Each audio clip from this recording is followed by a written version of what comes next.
এই ପାଟି ନାହିଁ ପାଟି କରନି ରେ ବହି ଦେଖ।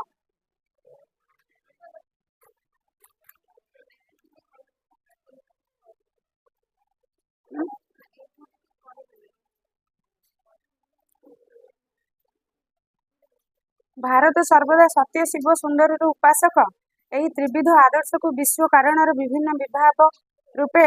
ଧରି ପ୍ରାଚୀନ ଭାରତ ତାହାର ସମାଜ ରାଜନୀତି ଓ ନୈତିକ ଜୀବନ ଗଢ଼ି ଆସେ। ଆଉ ହେଇପାରିବନି ତମେ ପାଟି ବନ୍ଦ ନ କଲେ ମୁଁ ଆଉ ଜୋର ପଢି ପାରିବିନି। ମୋ ତଣ୍ଟି ବସିଯାଇଛି, ମୁଁ କିଛି କରିପାରିବିନି। ଆଉ କେତେ ଜୋର ପଢେଇବି? ଆଉ ଆଜି ପାଇଁ ମୋ ଭଏସ ଏତିକି। ଦେଖୁଛୁ ମତେ ଅଭିଶାପ ଦଉଛି ସବୁଦିନ ପାଇଁ ତମ ଭଏସ ଏମତି ହେଇଯାଉଛି। ଅଭିଶାପ ଦଉଛି କି ତମ ଭଏସ ଟା ଏମତି ରହିଯାଉ ବୋଲି? ମୋ ତଣ୍ଟି ବସି ଯାଇଛି, ଅଭିଶାପ ଦଉଛି ମୋ ଭଏସ ଏମତି ରହିଯାଉ। ଆଉ ପାଟି କରନି, ଶୁଣାଯିବ ହେଲା। ଭାରତ ସର୍ବଦା ସତ୍ୟ ଶିବ ସୁନ୍ଦର ଉପାସକ। ଏଇ ତ୍ରିବିଧ ଆଦର୍ଶକୁ, ଏଇ ତିନୋଟି ପ୍ରକାରର ଆଦର୍ଶ, ସତ୍ୟ ଶିବ ସୁନ୍ଦର, ଆର କ୍ଲାସରେ ମଧ୍ୟ କହିଥିଲି। ସତ୍ୟ ତ ସତ୍ୟ, ଶିବ କହିଲେ କଣ? ହଁ ଆଉ କଣ କହିଥିଲି? ଖାଇରେ ସବୁ ଖାଇ ଦେଇଛ କଣ ଗୋଟେ? ମୁକ୍ତି ଆଡକୁ ଯୋଉ ପଥଟା ନାଇଁ, ମଙ୍ଗଳଦାୟକ ପଦ। ଠିକ, ସତ୍ୟ ଶିବ ଆଉ ସୁନ୍ଦର ଉପାସକ କହିଲେ ମୁକ୍ତିଦାୟକ, ମଙ୍ଗଳଦାୟକ, ସଦା ସତ୍ୟ ଆଉ ସକାରାତ୍ମକ ଆଡକୁ ଯୋଉ ଚିନ୍ତାଧାରାଟା, ସେ ସବୁ ଭିତରେ ଭାରତ ହେଲା ସଦା ସର୍ବଦା ତାର ପୂଜାରୀ ବା ଉପାସକ। ଏହି ତ୍ରିବିଧ ଆଦର୍ଶକୁ ବିଶ୍ୱ କାରଣର ବିଭିନ୍ନ ବିଭାଗ ରୂପେ ଧରି ପ୍ରାଚୀନ ଭାରତ ତାର ସମାଜ ରାଜନୀତି ଓ ନୈତିକ ଜୀବନ ଗଢି ଯାଇଛି। ନୀତି ସମ୍ବନ୍ଧୀୟ ଜୀବନ, ଯୋଉଟା ନୈତିକ ଆଦର୍ଶ ସମ୍ବନ୍ଧୀୟ ନୀତି ସମ୍ବନ୍ଧୀୟ ଜୀବନ ସହିତ ରାଜନୀତି ସମାଜ ସବୁ କ୍ଷେତ୍ରରେ ଏଇ ତିନୋଟି ବିଧି ସଦା ସର୍ବଦା ବିଶ୍ୱକୁ ଆଗକୁ ବଢେଇବାରେ ସହାୟକ ହୋଇଛି। ଭାରତୀୟ ସମାଜର ବିଭିନ୍ନ କ୍ଷେତ୍ରରେ ଆଧ୍ୟାତ୍ମିକ ଦୃଷ୍ଟି ପୁରି ରହିଛି। ଶାସ୍ତ୍ର ମାନଙ୍କର ଉକ୍ତି ଗୁଡିକ ଏହାର ଗଣ୍ଡି। ସବୁ କ୍ଷେତ୍ରରେ ଆଧ୍ୟାତ୍ମିକର ଗୁଣମାନ, ଆଧ୍ୟାତ୍ମିକ ଦୃଷ୍ଟିମାନ ଭରପୁର ରହିଛି। ଆଉ ଶାସ୍ତ୍ର ମାନଙ୍କର ଉକ୍ତି ଗୁଡିକ ଏହାର ଗଣ୍ଡି, କାହିଁକି ନା ଶାସ୍ତ୍ରରେ ମଧ୍ୟ ଆମେ ସେଇ ଆଧ୍ୟାତ୍ମିକତା ଉପରେ ହିଁ ପାଠ କରୁଛେ। ତେଣୁ ମୂଳ ଗଣ୍ଡିଟା, ମୁଖ୍ୟଟା ହଉଛି ତାର ଶାସ୍ତ୍ର। ମନୁ ପରାଶର ଆଦି ମହର୍ଷି ମାନଙ୍କର ସ୍ମୃତି ଶାସ୍ତ୍ର ମାନଙ୍କରେ ସାମାଜିକ, ପାରିବାରିକ ଓ ବ୍ୟକ୍ତିଗତ ଜୀବନର ପରିଚାଳନା ନିମିତ୍ତ ଯେଉଁ ବିଧି ବିଧାନ ମାନ ରହିଅଛି, ସେଗୁଡିକ ଆଧୁନିକ ଯୁଗର ସମାଜ ତତ୍ତ୍ୱବିତ ମାନଙ୍କର ଦୃଷ୍ଟିରେ ଯାହା ହେଉନା କାହିଁକି, ଅର୍ଥାତ ଆଧୁନିକ ଜୀବନର, ଆଧୁନିକ ସମୟର ଦାର୍ଶନିକ ମାନଙ୍କର ମତରେ ଏହା ଯାହା ଆଧ୍ୟାତ୍ମିକ ଶବ୍ଦଟି ଯାହା ହେଉନା କାହିଁକି, ପୁରାତନ ବା ପ୍ରାଚୀନ ଯୁଗର ଯୋଉମାନେ ମୁନି ଋଷି ଥିଲେ ସେମାନଙ୍କ ପାଇଁ ବହୁତ ମୂଲ୍ୟବାନ ଥିଲା, ଯାହାକି ଆମର ସେମାନେ ମୁନି ଋଷି ମାନେ କହିବା ସହିତ ଆମର ପୁରାଣ ବେଦ ମାନଙ୍କରେ ମଧ୍ୟ ଅଛି। ଗର୍ଭଧାନ ଠାରୁ ଆରମ୍ଭ କରି ଜାତୀୟ ଭାରତୀୟର ଜୀବନ ଏହି ଆଧ୍ୟାତ୍ମିକ ଭିତ୍ତିରେ ଚାଲିତ ହୋଇଛି। ଅର୍ଥାତ ଜୀବନାବସ୍ଥାରୁ ଆରମ୍ଭରୁ ନେଇକି, ଛୁଆଟିଏ ପେଟ ଭିତରେ, ମା ପେଟ ଭିତରେ ଥିବାଠୁ ନେଇକି ତାର ଶେଷ ଜୀବନ ପର୍ଯ୍ୟନ୍ତ ପ୍ରତ୍ୟେକଟି କ୍ଷେତ୍ରରେ ଆଧ୍ୟାତ୍ମିକତା ହଉଛି ତାର ମୂଳ ମନ୍ତ୍ର ସମେତ। କଣ ହେଲା? ଏତିକି ପଢା ହେଇଥିଲା, ଆଗକୁ ଏବେ ପଢିବା। ପ୍ରାଚୀନ ଭାରତ ନୈତିକ କ୍ଷେତ୍ରରେ ଆଧ୍ୟାତ୍ମିକତା ମୂଳ ମନ୍ତ୍ର ରୂପେ ବିଦ୍ୟମାନ। ପ୍ରାଚୀନ ଭାରତରେ ବା ପୁରାତନ ଭାରତ କଥା ଏଇଠି ଲେଖକ କହୁଛନ୍ତି। ପୁରାତନ ଭାରତରେ ନୈତିକ କ୍ଷେତ୍ରରେ, ନୀତି ସମ୍ବନ୍ଧୀୟ ଜ୍ଞାନ କ୍ଷେତ୍ର ବା ନୈତିକ କ୍ଷେତ୍ର ଯୋଉଥିରେ ଡିସିପ୍ଲିନ ବୋଲି କିଛି ଥାଏ, ନୀତି ବୋଲି, ଆଦର୍ଶ ବୋଲି କିଛି ଥାଏ, ସେଇ ସମ୍ବନ୍ଧୀୟ ଜ୍ଞାନରେ ଆଧ୍ୟାତ୍ମିକତା ଥିଲା ମୂଳ ମନ୍ତ୍ର। ପ୍ରଥମେ ଗୋଟେ ପିଲାକୁ ଆଧ୍ୟାତ୍ମିକତାର ପାଠ ପଢା ଯାଉଥିଲା, ତାପରେ ଯାଇକିନା ଅନ୍ୟାନ୍ୟ ନୀତି ଶିକ୍ଷା, ସେ ଯୁଦ୍ଧ ବିଦ୍ୟା ହଉ କିମ୍ବା କ୍ଷତ୍ରିୟ ଧର୍ମ ଯୋଉ ବିଦ୍ୟା ଯାହା ବି ଶିଖିବାକୁ ପଡୁଥିଲା, ସେଇ ସମୟରେ ସମସ୍ତେ ପ୍ରଥମେ ଆରମ୍ଭ କରୁଥିଲେ ଶିକ୍ଷା ଆଧ୍ୟାତ୍ମିକତାରୁ। ଧନ ଜନ ଗୋପଲକ୍ଷ୍ମୀ ସବୁଥିରେ ହିଁ ଦେଖାଯାଏ ଏଇ ଆଧ୍ୟାତ୍ମିକ ପ୍ରଭାବ। ଧନ ଜନ ଗୋପଲକ୍ଷ୍ମୀ କହିଲେ ଆମର ପ୍ରତ୍ୟେକଟି କ୍ଷେତ୍ରରେ, ସେ ପାଠ ପଢା କ୍ଷେତ୍ର ହଉ, ଧନ ଅର୍ଜନ କ୍ଷେତ୍ର ହଉ, ଲକ୍ଷ୍ମୀ ବା ସମ୍ପଦ, ଐଶ୍ୱର୍ଯ୍ୟ, ବିଜନେସ, ସବୁ କ୍ଷେତ୍ରରେ ମୁଖ୍ୟ ଭାବ ଥିଲା ଆଧ୍ୟାତ୍ମିକର ଭାବ ବା ଆଧ୍ୟାତ୍ମିକର ପ୍ରଭାବ ଥିଲା ଅନନ୍ୟ। ଜୀବନର ସକଳ ଅବସ୍ଥାରେ, ଜୀବନରେ ଓ ମରଣରେ ସର୍ବଦା ଆଧ୍ୟାତ୍ମିକ ଦୃଷ୍ଟିକୋଣ। ପ୍ରାଚୀନ ଭାରତ କଥା ଏଠି ଲେଖକ କହୁଛନ୍ତି, ନା କି ଆଜିର ଭାରତ କଥା। ପ୍ରାଚୀନ ଯୁଗରେ ପ୍ରତ୍ୟେକଟି କ୍ଷେତ୍ରରେ, ସକଳ ଅବସ୍ଥାରେ, ସବୁ ଅବସ୍ଥାରେ, ସେ ଛୋଟରୁ ନେଇକି ବଡ, ବୃଦ୍ଧ, ବୟସ୍କ, युवा प्रत्येक अवस्था आध्यात्मिकता भरपूर होगी रोला एवं समस्त दृष्टिकोण सकल जीवन और मरण रे जन्म मृत्यु सबुथ आध्यात्मिकता भरी रही सर्वदा आध्यात्मिक दृष्टिकोण विद्यमान थिला सबुआडे आध्यात्मिकतार दृष्टिकोण देखा जाउथिला। जीवनर लक्ष्य इंद्रिय सुख नुहे भोग विलास नुहे केवल इंद्रिय संयम कर्तव्य साधन और जीवन मुक्ति नरे मोहफला अच्छे जीवन मुक्ति तबे जीवनर लक्ष्य थिला से समय केवल जे इंद्रिय सुख कहले आमर जो इंद्रिय गुड़िक अच्छी पंचेन्द्रिय बा षडेन्द्रिय किसी जगह पंच इंद्रिय पांचटी इंद्रिय कथा कहुए तो कौ जगह षड इंद्रिय कथा कहुए तो से जो प्रत्येक आखि नाक कान जहाँ स्पर्श कर जहाँ भी से समस्त जिनस केवल इंद्रिय सुख पाई नुहे माने आउ भोग विलास पाई नुहे अर्थात प्राचीन भारतर कथा जदि आमे लक्ष्य करबा सेते बेले जीवनर लक्ष्य केवल इंद्रिय सुख बा भोग विलास नथिला कौन थिला ना केवल इंद्रिय को संयम करबा हाथ को आमे संयम करबा जेमिति से चोरी करबनी जदि आमे इंद्रिय को व्यवहार करछे बा इंद्रिय सुख चलो मूवी देखा पाठ पढ़ानी पाठ पढ़ा अर्थात मन को संयम करवा आयत करवा तो से समय इंद्रिय को आयत करते सठिक मार्ग में निजर इंद्रिय को नेउथिले किंतु जोटा आधुनिक क्षेत्र में हाथ चोरी करने को बाध्य होउची पार्टी आमर पार्टी को आम कंट्रोल करि पारुने लोक को गाली करुचे तो सेटा इंद्रिय संयम रे जीव कि किंतु प्राचीन भारत में पुरातन जुगरे जीवनर लक्ष्य मूल लक्ष्य थिला इंद्रिय को आगे संयम करवा पार्टी को बाक शक्ति को संयम करवा हाथ को संयम करवा कौन आमे देखिबा उचित कौन देखिबा उचित नुहे कौन कहवा उचित नुहे कौ कथा शुणा उचित कौ कथा शुणा उचित नुह से सब को जदि दमन करेला ताले आमे इंद्रिय को संयम करवा शिखी गले आउ ना कि भोग विलास आज हाँ चलो आज भल खाया मिलूँ बुलिया मिलूँ किए पाठ पढ़ुचे काली पाठ पढ़ा आज चलो बुली खेली टाइम वेस्ट करदबा तेणु कर्तव्य साधन और जीवन मुक्ति जीवनर उन्नति जीवन पाई मुक्ति जीवनर मुक्ति थिला तांकर कौन ना इंद्रिय को संयम करवा सही रास्ता रे चलिबा उचित मार्ग रे चलिबा एवं उचित कथा उचित लोक को उचित कथा कहबा एहा थिला आ प्रत्येक कर्तव्य को साधन करवा अर्थात प्रत्येक कर्तव्य को सुचारू रूपे पालन करवा थिला प्राचीन जुगर बा प्राचीन भारतर गोटे धर्म जहाँ की आध्यात्मिकता रे भरपूर थिला। षड रिपु मानक दमन करी आत्मशुद्धि बल भारतीय जीवन नैतिकतार चरम सीमा को गति करने को सतत चेष्टित था। षड रिपु अर्थात 6टी शत्रु काम क्रोध लोभ माश्चर्य ये जो सब शत्रु गुड़िक आमर सब अच्छी ना कि ये सब कौन शत्रु नुहे लोभ करवा शत्रु नुहे कि आमर काम क्रोध लोभ मद माश्चर्य एगुड़ा माने क्या गोटे कटु कथा कहवा कहार परसी कातरता अर्थात किए गोटे उपर उठीगला आम ईर्षा करवा यह आमर गोटे प्रकार शत्रु कहले अत्युक्ति हेब ना तो से जो 6टी शत्रु बा षड रिपु तांकु दमन करी ताकु निजर अख्तियार भितर रखी कंट्रोल भितर रखी जो आत्मशुद्धि आत्मार शुद्धि जदि 6टी शत्रु को आमे निजर अख्तियार रखिदेबा ताले आम आत्मा शुद्धि हो मनरे लोभ नथिबो मिछ कहू नथिबो क्रोध का प्रति नथिबो कहा प्रति गोटे ईर्षा भाव नथिबो से सब कथा जदि तुम दमन करि परला ताहाले जाएंगे तुमर आत्मा शुद्धि हो जिवो बଳରେ भारतीय जीवन नैतिकतार चरम सीमा को गति करने से समय भारतर जीवन गुड़िक नैतिकतार चरम सीमा अर्थात नैतिकता बा नीति संबंधी श्रेष्ठ सीमा को पूरा श्रेष्ठतर हवा को चेष्टा करथिला कहा बଳରେ एई षड रिपु को दमन करिकिना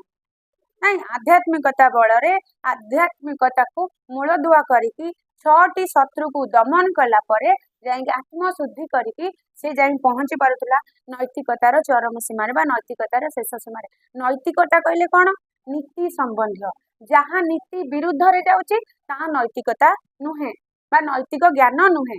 नैतिक ज्ञान सेटा जोटा नीति संबंधी ज्ञान सत कहवा धर्म रे जीवा ए जो नीति रे चलिबा नहन बा नीति संबंधी ज्ञान आहरण करबा ताहा थिला नैतिकता ताहार मंत्र थिला सर्वधर्मान परित्याज मामेकं शरणं ब्रज सबु धर्म कौन आर अर्थ सर्वधर्मान परित्यज्य मामेकं शरणं व्रज।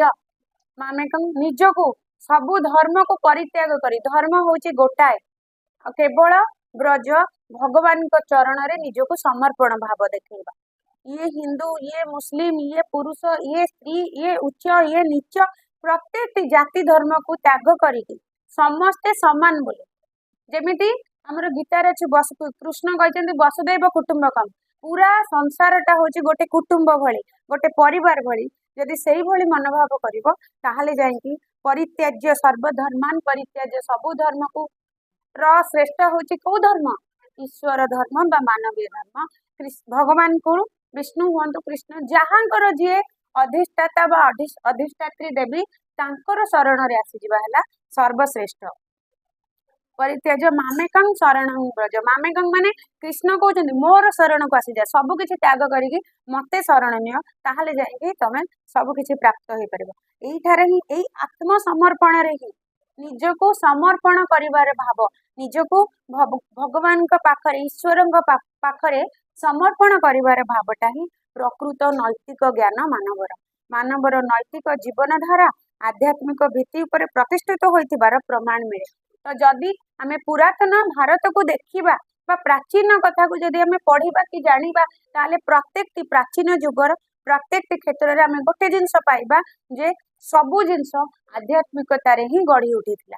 तार मूल दुआ थिला आध्यात्मिकता। से शिक्षा हो, व्यापार वाणिज्य हो, को भी क्षेत्र हो, प्रत्येक क्षेत्र रे मूल दुआ थिला आध्यात्मिक भित्ति। आउ से माने निजर इंद्रिय को संयम करुथिले।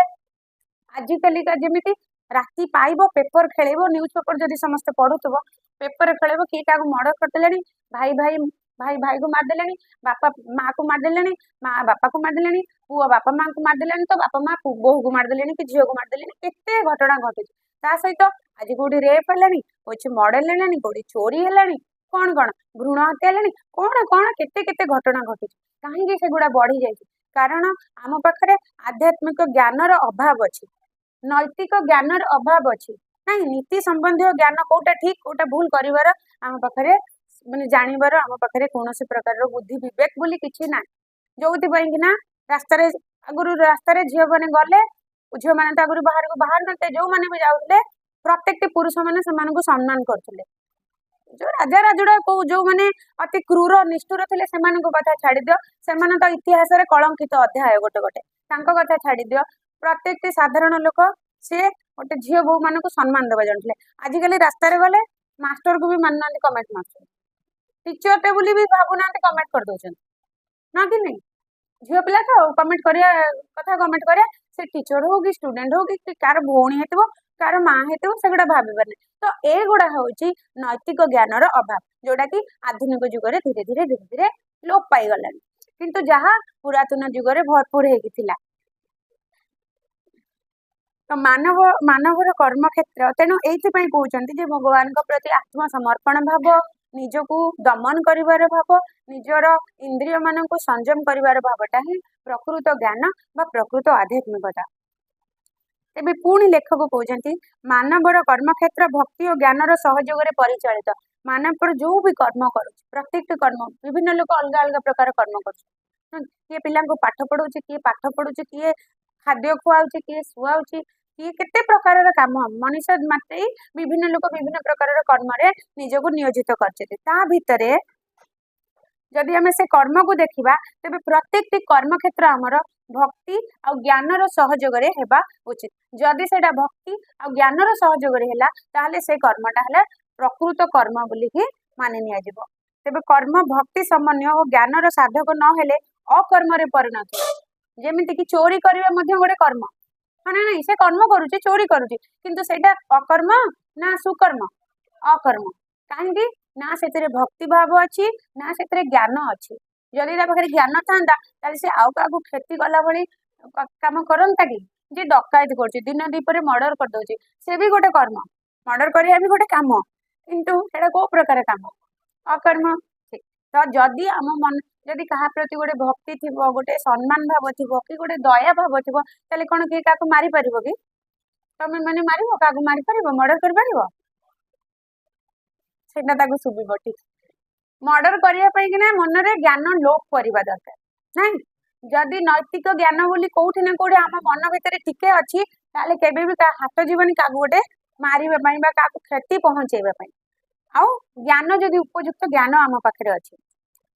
जदि ज्ञान बा भक्ति संबंधी किछि नथिबो से कर्म जेते कले भी ताहा अकर्म परिगणित होता है सुतरां मानवर कर्म क्षेत्र ताहार नैतिक जीवन शास्त्रोक्त विधि विधान बशवर्ती तो मनुष्यर प्रत्येक कर्म क्षेत्र जहाँ से करुची ता समस्त नैतिक जीवन बा नीति संबंधी जीवन नीति आदर्श रे भरपूर एवं शास्त्रोक्त शास्त्र रे जहाँ उक्ति अच्छी जहाँ शास्त्र रे लेखा अच्छी सेही विधि विधान बशवर्ती होता थाए हवा कथा जोटा कि धीरे धीरे लोप पाइबा को बसले तेणु आध्यात्मिक भित्ति उपरे दंडायमान से मानव जीवनटी आध्यात्मिक भित्ति उपरे ही ठिया होइछि दंडायमान अर्थात ठिया होइछि कहीं ना आध्यात्मिकता जदि तार मूल दुआ अच्छी ताहले यही कथा कहीं लेखक कहले एटा से आजिर समाज को नहीं कहूना से कौ समाज कथा कहते प्राचीन जुगर समाज कथा कहते जो समाज रे नीति ज्ञान थिला इंद्रिय संयमता थिला लोक ज्ञान भक्ति सब किछि पाखरे रखिकिना तार कर्म करुथिला उचित कर्म करुथिला तेणु करिकी ताहा ही थिला से कोठी ठिया कि तार काम करथिला कोठी दंडायमान है आध्यात्मिक भित्ति पर अर्थात तार मूल दुआ थिला आध्यात्मिक भित्ति गोटे घरटी कोठी दंडायमान होता है ठिया होता है तार जो पिलर मेन पिलर नथिले घर भुसुड़ी पड़िबो ना नहीं भल पिलर जदि देर ढलई करिकिना रड फड दउछे जदि सेटा नथिबो घर भुसुड़ी पड़िबोनी जो घर पिलर जेते स्ट्रांग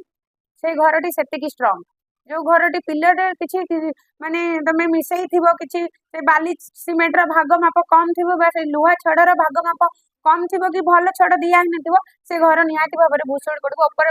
जेते जेते महला करिवो से तळ तळ दबी दबी नष्ट हो जिवो खूब सी तो सेही भली गोटे मनुष्य जीवन रे मध्य जदि आध्यात्मिकता मूल दुआ थिबो ता जीवन मध्य सेतिकी स्ट्रांग हेकिना जीव लेखकंकर एहा ही मत आध्यात्मिकता को नेकिना राजनीति क्षेत्र में आध्यात्मिकता मूल नीति रूपे कार्य करी आसुअछि भारतर राष्ट्र धर्म भित्ति उपरे प्रतिष्ठित थिला से समय धर्म कथा कह जाउछि आजिर जदि राजनीति कथा आमे कहबा ताहले हुए तो कोठी ना कोठी धर्म देखा जाऊ नाही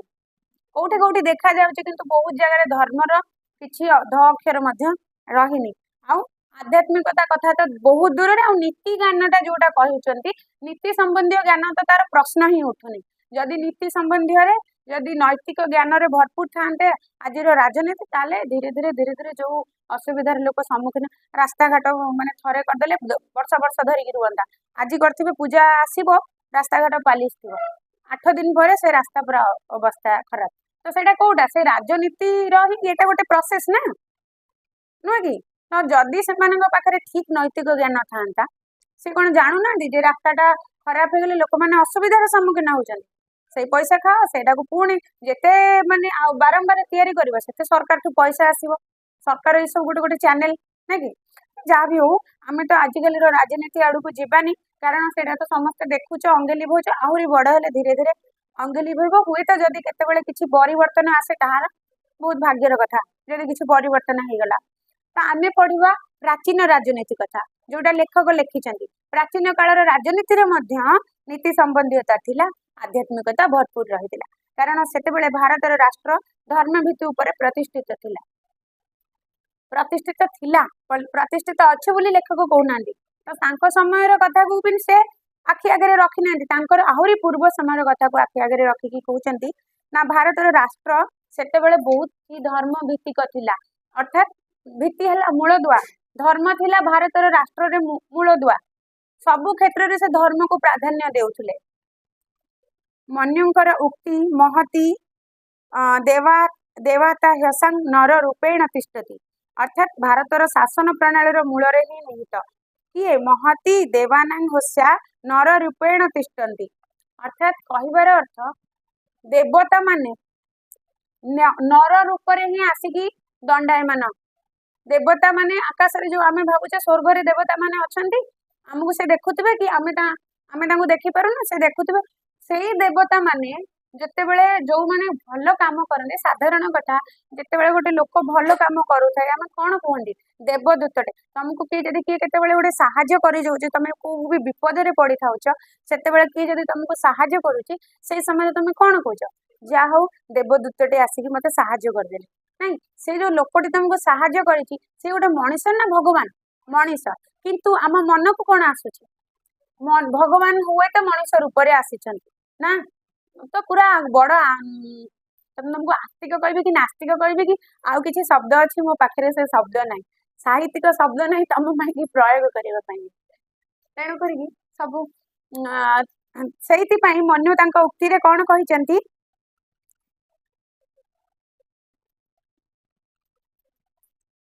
ହଁ ମହତି ଦେବତା ହ୍ୟାସଂ ନର ରୂପେଣ ତିଷ୍ଠନ୍ତି ଭାରତର ଶାସନ ପ୍ରଣାଳୀର ମୂଳରେ ନିହିତ ରାଜା ରାଷ୍ଟ୍ରର ବ୍ୟକ୍ତି ମାନଙ୍କ ଚକ୍ଷୁରେ ମହତି ଦେବତା ସ୍ୱରୂପ ରାଜା ମାନେ ସେଇ ସମୟରେ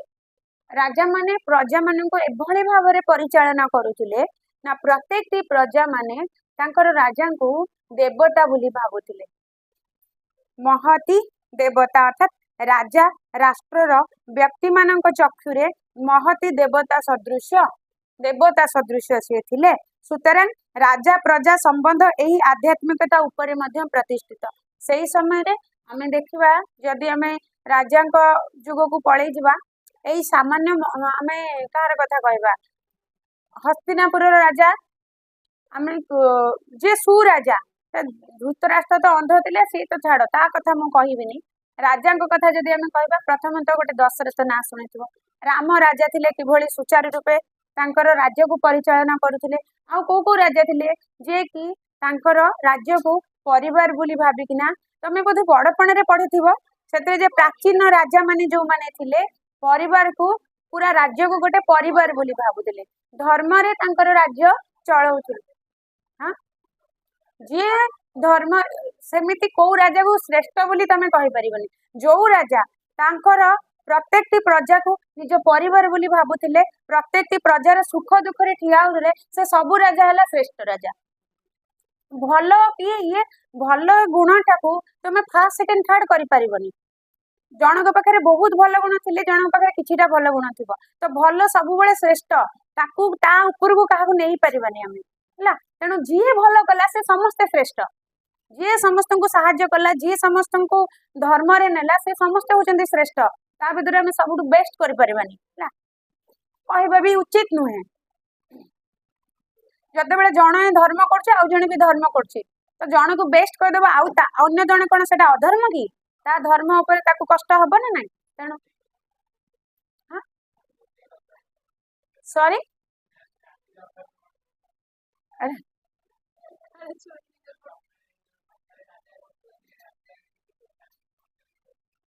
ସକାଳେ ରାଜ୍ୟ କାମ କରୁଥିବ ରାତିରେ ଚୋରି କରୁଥିବ ଆଚ୍ଛା ସେମିତି ଗୋଟେ ଉଦାହରଣ ଦେଲେ କୋଉ ରାଜାଙ୍କ ବିଷୟରେ ତମେ ଜାଣିଛ ଯିଏ କି ଦିନରେ ଭଲକୁ ପ୍ରଜା ମାନଙ୍କୁ ପାଳନ କରୁଛି ଆଉ ରାତିରେ ଚୋରି କରୁଛି ନିହାତି ତାହେଲେ କିଏ ସେ ରାଜା କିଏ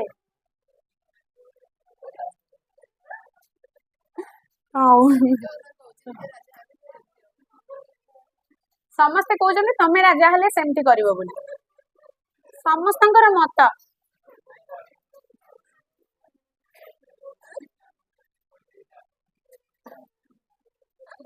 ହଉ ବଢିଆ ଭବିଷ୍ୟତ କହିବ କଣ କରିବ ଯିଏ କୁହନ୍ତି ମୁଁ ଖରାପ କରିବି ଭବିଷ୍ୟତରେ ସେ ସବୁଠୁ ଭଲ ମଣିଷ ହୁଅନ୍ତି ତେଣୁ ହୁଏତ ତମେ ସବୁଠୁ ଭଲ ମଣିଷ ହେଇପାର ଭବିଷ୍ୟତରେ ଯାହା ବି ହଉ ତେବେ ସୁତରାଂ ରାଜା ଆଉ ପ୍ରଜା ସମ୍ବନ୍ଧ ଏହି ଆଧ୍ୟାତ୍ମିକତା ଉପରେ ପ୍ରତିଷ୍ଠିତ ରାଜର୍ଷି ଜନକ ପ୍ରାଚୀନ ଭାରତର ରାଜା ଥିଲେ ରାଜର୍ଷି ବୋଲି ତାଙ୍କୁ କାହିଁକି କୁହାଗଲା ଜନକ ଋଷି କିଏ ସୀତାଙ୍କ ବାପା ମିଥିଳାର ରାଜା ରାଜର୍ଷି କହିବାର ଅର୍ଥ ସିଏ ରାଜା ମଧ୍ୟ ଋଷି ମଧ୍ୟ ସେଇଥିପାଇଁ ତାଙ୍କୁ ରାଜର୍ଷି କୁହାଯାଏ ଅଲଗା ରାଜା ମାନଙ୍କୁ ରାଜା ହିଁ କୁହାଯାଏ ଋଷି ବୋଲି କୁହାଯାଏନି ତ ରାଜଶ୍ରୀ ବୋଲି କୁହାଯାଏ ୟାଙ୍କୁ କାହିଁକିନା ସେ ରାଜା ବି ଋଷି ବି ଜନକ ପ୍ରାଚୀନ ଭାରତର ରାଜା ଥିଲେ ସେ ପୁରାତନ ଯୁଗରେ ରାଜା ଥିଲେ ବୃହଦାରଣ୍ୟକ ଉପନିଷଦର ଜନକ ଯାଜ୍ଞବଲ୍କ୍ୟ ସମ୍ବାଦରୁ ଏହାର ପ୍ରମାଣ ମିଳେ ତେବେ ଜନକ ଋଷିଙ୍କ ବିଷୟରେ କୋଉଠୁ ପ୍ରମାଣ ମିଳେ ଆମେ କେମିତି ଜାଣିଲେ ସେ ଗୋଟେ ଋଷି ଥିଲେ ଗୋଟେ ରାଜା ଥିଲେ ଜନକ ରାଜା ଥିଲେ ବା ମିଥିଳାର ରାଜା ଥିଲେ ବୋଲି କୋଉଠୁ ନା ବୃହଦାରଣ୍ୟକ ଉପନିଷଦ ଗୋଟେ ଉପନିଷଦ ଆମର ପ୍ରାଚୀନ ଉପନିଷଦ ଅଛି जार ना अच्छी बृहदारण्यक उपनिषद ना से उपनिषद गोटे उक्ति अच्छी गोटे भाग अच्छी जो लेखा अच्छी जनक याज्ञवल्क्य से उक्ति से अध्याय को जदि आम पढ़ा तेरे जनक ऋषि विषय आम भल भाव जाना जनक ऋषि थे से राजा थे राजा है ऋषि भली आचरण करुले परवर्ती समय जिते से जो चाष जमी खोलिबा समय सीता को से पाई सहस्र सहस्र गाभी को स्वर्ण मंडित करी आध्यात्म विद्या विशारद तथा ब्रह्मदर्शी ऋषि को उपहार देवा राजशक्तिर आध्यात्मिक ज्ञान चर्चा प्रति भक्ति और श्रद्धार ज्वलंत उदाहरण। तो से जो बही आज जदि आम पढ़ा कोटा जनक याज्ञवल्क्य ताधरे बहुत किछि ज्ञान अच्छी भरपूर। प्रथम तो आम जानिले जनक ऋषि विषय तापर आउ कौन थिला ना से समय जो राजा सहस्र सहस्र गाभी गाभी है गाई मान सहस्र कोटि कोटि संख्यार गाई मान स्वर्ण मंडित करके सुनारे छाउणी करके सुना रूपा अलंकार छाउणी करके आध्यात्म विद्या विशारद तथा ब्रह्मदर्शी ऋषि मान उपहार देते। साधारण ऋषि मान उपहार से दौन केउ मान सहस्र सहस्र गाभी मान स्वर्ण मंडित करके उपहार देते ना से गाई कोटि कोटि गाई मान सुनारे सजेकी उपहार दौले क्या दौले जो ऋषि मान पाखरे आध्यात्म विद्या भरपूर थिला जो माने आध्यात्म विद्या विशारद थिले विशारद कहले से विषय से पूरा निपुण ज्ञान भरपूर होगी रही संगीत विशारद कहीं कहे ओडिसी नृत्य विशारद कहीं से ज्ञान से विषय असीम ज्ञान थिला भरपूर ज्ञान से तो जो मानकर जो मुनि ऋषि मानकर आध्यात्म विद्या उपरे असीम ज्ञान थिला सेही ब्रह्मदर्शी जी निजर निष्ठा बल ब्रह्म को दर्शन करि पारथले जोटा आम आगु पढ़ी जो माने निजर निष्ठा निजर त्याग एवं निजर जो शक्ति आत्मशक्ति बल आगु को देखि पारुथिले दिव्य दृष्टि जहाँ पाखे थिला सेही भली ब्रह्म दृष्टि संपन्न बा भगवान को देखि पारुथबा ब्रह्म को देखि पारुथबा सत सत्या एठी शंख चक्र गदा पद्म वाला ब्रह्म कथा ये कह जाने ब्रह्म कहले जी प्रत्येक मनुष्यर हृदय को चिन्ह पारा सी ब्रह्म देखा सदृश्य कहार दुख जानी पारा सी ब्रह्म देखा सदृश्य है तो तेणु से माने कहार क्षति चाहू नथिले समस्त को साहाय्य करुथिले समस्त भल मंद चिंता करुथिले आगु को जाइए कहार असुविधा हम तार सुरक्षा प्रदान करने चिंता करथिले तेणु से माने ब्रह्म ऋषि सदृश्य थिले ब्रह्मदर्शी ब्रह्म गुरु दर्शन करने सदृश थे कौन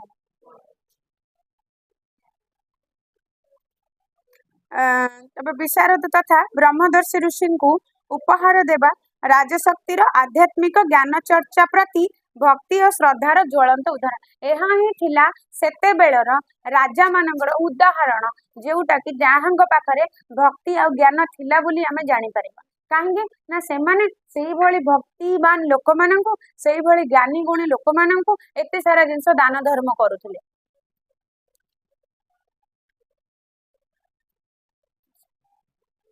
व्यक्तिर दैनंदिन कार्यकलाप सर्वथा आध्यात्मिक भावापन्न थिला ताहार विश्वास काष्ठपाषाण तरु तृण देवशक्ति निहित तो व्यक्तिर दैनंदिन जीवन जो सबुदिन प्रतिदिन जहाँ सब से देखती दैनंदिन मैं प्रतिदिन आम जहाँ सब कार्य करुचे दैनंदिन कार्यकलाप कहले सकाळ उठिकी खाइबा ब्रश करवा बाथरूम जावा गाधेब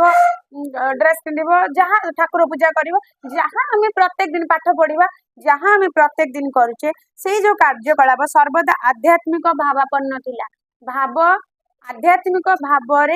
उत्पन्न होउतबा बा आध्यात्मिकता ही आरंभ होउथिला प्रत्येक काम ताहार विश्वास काष्ठपाषाण तरु तृण देवशक्ति निहित से माने भाबुथिले काठ पाषाण है पथर काठ पथर सबुथिरे भगवान अछंती तेणु सेतेबेले सेमाने गोटे किछि दरकारी जिनस को गछरु तोलिबा पूर्वरु प्रथमे तांको क्षमा मागुथिले प्रथमे तांको नमस्कार करथिले तापर जाई से गछरु जिनसटी तोଳି दउथिले आमे माने आजि गले कोन करछे रास्ता रे गोटे गछ ले छिंडे की फपाड़ी भी दउछे हमको यदि असुविधा कर चल काटी कुटी फपाड़ी दबा तेणु सामान्य खंडे दांत काठी टिके मूर्तिका प्रथमे भक्तिर सहित वृक्ष बा पृथ्वी को प्रार्थना करने को पड़ूला मूर्तिका कहले माटी जदि कहार टिके माटी दरकार होतला प्रथमे माटी खोली कि नवा पूर्व माता धरती माँ को नमस्कार करते भक्तिपूर्ण नमस्कार करते या फिर को गछ दांत काटी भांगा पड़े नमस्कार से करते प्रथमे भक्तिर सहित नमस्कार करी क्षमा प्रार्थना करी तापरे से जिनस काढ़ुले स्नान जल गंगादी तीर्थ मान आरोप कर प्राचीन भारतर व्यक्ति स्नान करुला जेकोसी स्नान जल जो पानी से गाधौला प्रथमे भावुला मनरे भावी दूसरा सी है गंगा जल तेणु गंगा मातार जमी आम स्नान गंगा नदी में स्नान कले सकल पाप धौत होना जो कथा अच्छी पुराण रुक्ति अच्छी सी प्रत्येक सी भावुले गाधेवा माने ही तुम पाप धौत हो पाप धोई हो तेणु प्रत्येक पानी को से गंगा पानी बोली भाविकी सम्मान दौले माने प्रत्येक स्नान जल को से गंगादी तीर्थ जल बोली भावुले गंगा रूप गंगा आदि अर्थात गंगा समेत अन्य तीर्थ नदी गुड़िक सहित आरोप करुले तुलना करुले आणिकी दैनंदिन पान भोजन रे भाव पूरी रही खाद्य प्रभु को समर्पण करी भारतवासी प्रसाद रूपे ग्रहण करते दैनंदिन पान पान है पीवा भोजन है खाइबा खाइबा पीबार प्रत्येक दिन से खाइबा पूर्व पीवा पूर्व भगवान को प्रथम अर्पण करुले जितेबले आम जेकोसी जिन भगवान को थे अर्पण करदेवा ताले खाद्य होगी ताहा हो जाए प्रसाद तेणु से प्रसाद बोली भाविकिना खाऊले यह थिला भारतवासी प्राचीन भारतवासी मानकर नैतिक ज्ञान बा आध्यात्मिक बोध वर्णाश्रम आधुनिक जुगरे जेते अवहेलित हेले चतुर्वर्णर सृष्टि जे आध्यात्मिक सृष्टि यह ऋग्वेद पुरुष सूक्तरु जना पड़े पुरुष सूक्तरु जना पड़े अर्थात ऋग्वेद जोटा वर्णना अच्छी कहा उपरे वर्णना अच्छी चतुर्वेद उपरे जेतेबेले वर्णना आमे तो आगुर पढ़े चतुर्वेद कौन कौन चतुर्वेद चतुर्वर्ण हाँ चतुर्वर्ण भी गोटे अच्छी ना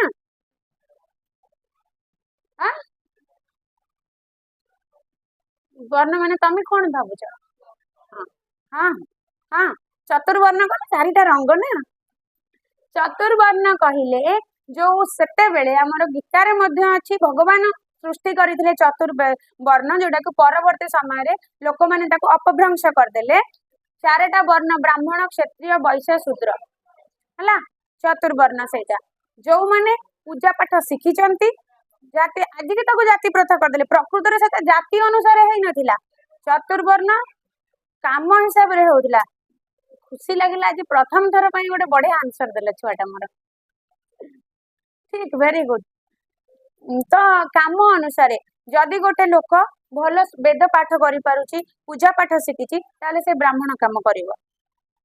आउ जे भल जी जो काम रे निपुण थिला ताको सही काम देले किंतु परवर्ती समय ब्राह्मणर छुआ जेते बेले हला से ब्राह्मण माने निजको भाबले आमे सर्वश्रेष्ठ हेई गलु आमर आउ जेहेतु जेहेतु से गोटे पूजा करुचंदी भगवान का पाख तेणु से निजको धीरे धीरे मन रे अहंकार आसीगला आउ परिवर्तन से अहंकार सत कथा मु भी ब्राह्मण तेणु मो मन रे दुख नहीं कहया को जोटा सत से सत को कटिया को माने जोटा सत ताको मध्य आमे मानिया को पड़िबो से समय रे सेमती हिला एबे हुए तो का मो मन रे तो नाही एटलीस्ट कहा मन रे भी नाही एबे ए समय रे कन जाति बुली किछि नाही मनुष्य जाति हैला गोटे जाति जोटा स्त्री आ पुरुष तेणु करी जहाँ भी हो से समय किंतु ब्राह्मण मानकर बहुत अत्याचार थिला सेमानक परवर्ती पीढ़ी माने जो माने को भाग कराइले से माने नथिले किंतु तांको परवर्ती पीढ़ी माने कहले आम बापा माँ ब्राह्मण तेणु आमे भगवान पाख लोक आम कौन करले समस्त को निज काम रे लगे देले धीरे धीरे भूत्य चाकर भली व्यवहार कले अन्य मानक तेणु सही कथा को जो कहा गला कौन हला दुख करनी बहुत जन ब्राह्मण थिबो एठी मु मध्य ब्राह्मण किंतु एटा दुख करिया कथा किछि नै पुराण रे एटा सत्य पुराण रे अछि आमे हुए तो सेमति न हेई परंते किंतु जोटा अछि सत्य सत्य सत्य को केबे बदलै हुएनी तेणु वर्णाश्रम धर्म आधुनिक जुगरे जेते अवहेलित थी वर्णाश्रम धर्म जोटा वर्ण आश्रम बा वर्ण को जो भाग करा जायतिला चारि भाग रे विभक्त करा जाय आधुनिक जुगरे सेटा बहुत अवहेलित नय आमे कोन सेही काम करूचे जोटा आम धर्म रे अच्छी जोटा आम वर्ण रे आम कौन ताको करूचे गोटे ब्राह्मण है कि जदि मद मांस खाऊचे ताले ता पाखरे कोठु ब्राह्मण रो गुण आसिला तेणु आधुनिक जुगरे से वर्णाश्रम गुड़िक अत्यंत भाव अवहेलित किंतु जेतेबेले सृष्टि हेतिला ऋग्वेद रे ताहा पुरुष उक्ति रे जना पड़े पुरुष उक्ति गोटे उक्ति ऋग्वेदर से उक्ति रे जना पड़े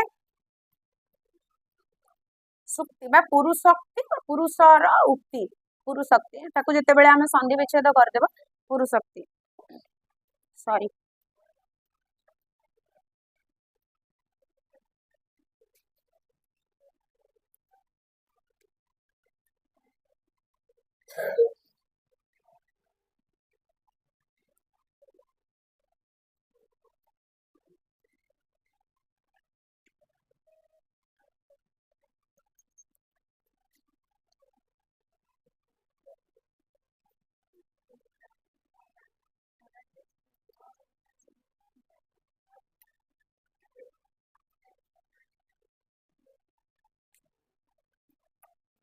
ठीक हाँ ऋग्वेदरु जना पड़े ऋग्वेदर पुरुषोक्ति आमे चतुर्वेद चतुर्वर्ण विषय पढ़ा पाइबा जोटा पुरुष सूक्त रे विराट पुरुष मानक ही चतुर्वर्ण पुरुष ठारू ही चतुर्वर्णर उद्भव विराट पुरुष किए ईश्वर ईश्वर ही चतुर्वर्णर सृष्टि करथिले किंतु सी गोटे अलगा माध्यम रे सृष्टि करथिले किंतु परवर्ती समय रे लोक माने ताकू किछि बदले दे अवहेला करदेले तो उद्भव है सृष्टि से मैंने बाहरी हाँ कुआडू आसिला लोक मैंने सृष्टि कले धीरे धीरे धीरे धीरे मु पढ़ी दी तुम धर्म विषय चर्चा करवा चतुर्वर्ण माया सृष्ट गुणकर्म विभाग सह जहाँ गीतारे लिखा अच्छी जो धाड़ी थी चतुर्वर्ण माया सृष्ट माया हला मो द्वारा सृष्ट मो द्वारा सृष्टि चारि वर्णटा मु मो द्वारा सृष्टि करछि किए माने मु रोजा नुहे से कृष्ण कहउचंती गुणकर्म विभाग स को भली भाबरे मु चतुर्वर्ण सृष्टि करिछि गुण आउ कर्म को नेकी विभाग स विभाग करिछि भाग भाग करिछि जो मनुष्यर जो गुण ताको मु से काम देछि जहाँ पाखरे ब्राह्मणर गुण अच्छी मु ताको ब्राह्मण काम देछि जहाँ पाखरे क्षत्रियर गुण अच्छी जे शक्तिशाली जे युद्ध करिबारे ताको मु क्षत्रियर गुण देछि तो एई भली भाबरे मु चारि वर्ण सृष्टि करिछि बोली गीतारे श्री कृष्ण कहिसेंती गीतार एही उक्ति एहा ही समर्थन करूछि तेणु प्रत्येक वर्णर स्वधर्म रही अछि एवं तार सर्वथा पालनीय प्रत्येक वर्णर निजर धर्म बोली किछि अछि क्षत्रियर धर्म जेमिति युद्ध करिबा ब्राह्मण धर्म सेमती पूजा पाठ वेद पाठ करिबा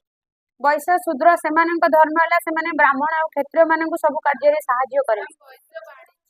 वाणिज्य करिबो शूद्र हला समस्त को सहाय्य करिबो तो सेई जो तीनटा प्रकार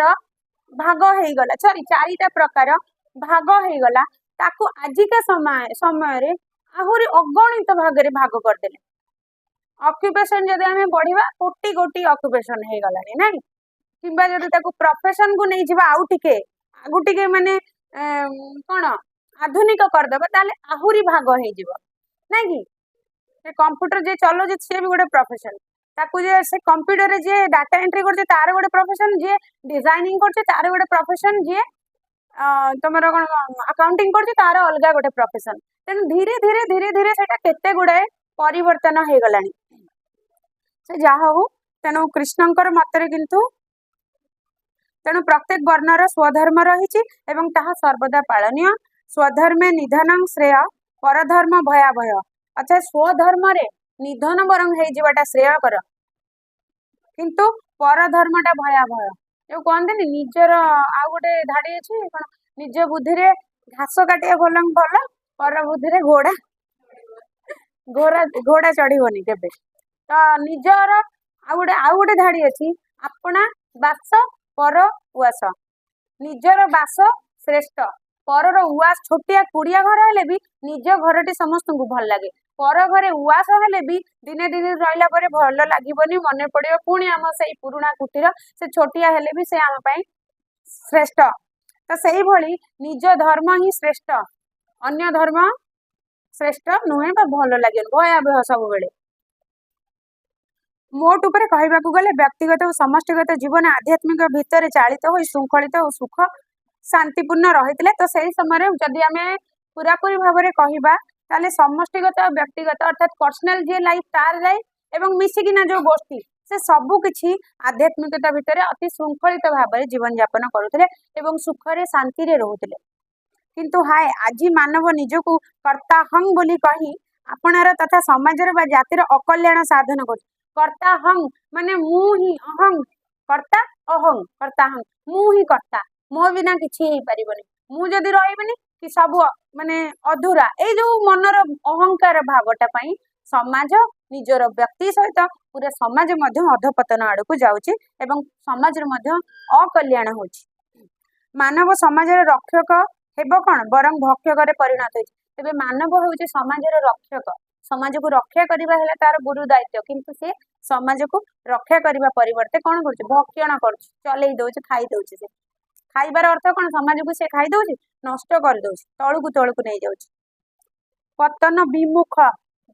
जोटा करदबा सेमती ही कर इंद्रिय चरितार्थ को भित्ति करी आधुनिक जड़ विज्ञान प्रभाव रे भारतवासी जड़र उपासक होई पड़ी अछि संकीर्ण स्वार्थर गंडी मध्य आबद्ध रही मानविकता और तार भित्ति आध्यात्मिकता हरैबा को बसिलेनी तो एठी जड़र उपासक होइछि मनीष धीरे धीरे जड़र उपासक जड़ कहले निर्जीवर उपासक हो गलानी देखो आमे भी देखो धीरे धीरे समय अनुसार सबु जिनिस जहाँ किसी व्यवहार करते सब रोबोट सब मेसीन आम धीरे धीरे एते डिपेंडेंट हो गले जे आमर बिना मेसीन ले चलबनी गोटे क्षण भी बंचवा असंभव तेणु ए कथा को लेखकों मन को आसनी तेणु कहते आज मानव कौन करुच्ची इंद्रिय चरितार्थ को भित्ति करी आधुनिक जड़ विज्ञान प्रभाव जड़ विज्ञान कहले चेतना शून्य विज्ञान विज्ञान को कवि लेखक ये टिके माने अलग दृष्टि रे नौचंती नुहे जे विज्ञान खराब आज से विज्ञान बल आज एत बाट आम आसीचे आमर उन्नति होचे नहीं कि विज्ञान प्रजुक्ति विद्या ता खराब नुहे किंतु हमको सेतिकी व्यवहार करबा दरकार जेतिकी हमको आवश्यक आउ ता सहित धर्म को मध्य जोड़ी नबा दरकार या फिर आध्यात्मिकता को रखिकी विज्ञान को नहीं कि सांगरे चलिले भल हेबो बोली लेखकंकर मत तेणु कवि कहते से लोक आज आधुनिक विज्ञान को आगे की जाए विज्ञान द्वारा आगे लाणी सत किंतु आध्यात्मिकता को धीरे धीरे हरई बसलाणी केतेकंक मतरे भारतर आध्यात्मिकता ही तार अधोगतिर कारण आउ केतेक कहउचंती किछि लोक कहउचंती भारत रे जो आध्यात्मिकता थिला सेईटा पाई ही भारत अधोगति को जाउछे बोली कहीं आध्यात्मिकता को किछि लोक सुपरस्टिशन ले परिवर्तन कर देछन अंधविश्वास को भी से माने भाबुचंती एटा आध्यात्मिक बोली अंधविश्वास जोठी अछि सेटा पतन सुनिश्चित किंतु सबु आध्यात्मिकता अंधविश्वास नुहे किंबा सबु जिंस जोटा को धर्म अंधविश्वास रे आमे गणिबा नहीं जोटा अंधविश्वास ताको अलग करदेबा जोटा नीति संबंधी धर्म संबंधी ताको अलग करदेबा मात्र यह सत्य बोली मने हुए नहीं भारतर आध्यात्मिकता कोनोसी काले मानव को कर्महीनता शिक्षा दे नहीं आध्यात्मिकता केबे हेले भारतीय लोक को कर्महीनता शिक्षा देनी केबे से कहनी जे तमे कर्म करनी बोली बरं समय ले कहबो बरं ताकू निर्भीक कर्म प्रवण और कर्तव्यनिष्ठ हेबा को शिक्षा दे टाइम हो गलानी तुमरो क्लास अछि ना आबरे एतिकी थाउ आ एटा सरे परिबने आर क्लास से हां निर्भीक जार भय नहीं डर भय किछि न था निर्भीक कर्म प्रवण जे सदा सर्वदा कर्म रे निपुण थाए करू थाए कर्तव्यनिष्ठ जे कर्तव्य को निजर शक्ति भावी नहीं था बा निजर धर्म बोली भावी नहीं था कर्तव्यनिष्ठ यह थिला तांकर कथा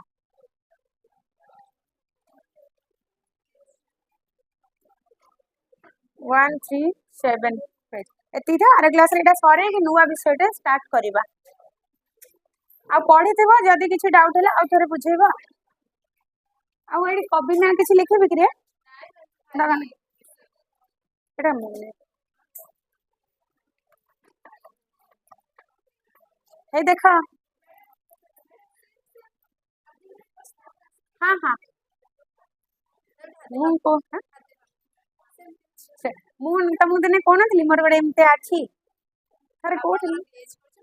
ମୋର ଏବେ ବ୍ୟବହାର କଲେ ସେଟା ଭାଙ୍ଗିଗଲା ଏବେ ଦେଖିଲି